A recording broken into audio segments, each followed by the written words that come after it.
Good morning guys. Yan po ang isdang mangagat na nahuli natin noong isang araw.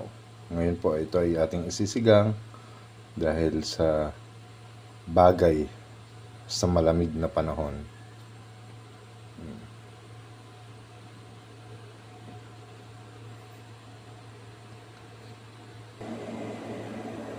Hintayin lang natin kumulo ng konti bago natin ilagay itong isda at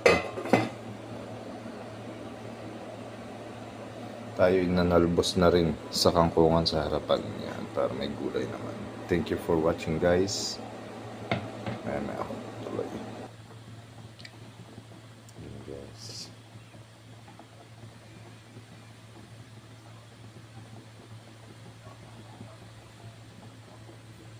Ingat po ang lahat at maulan pa rin ngayon.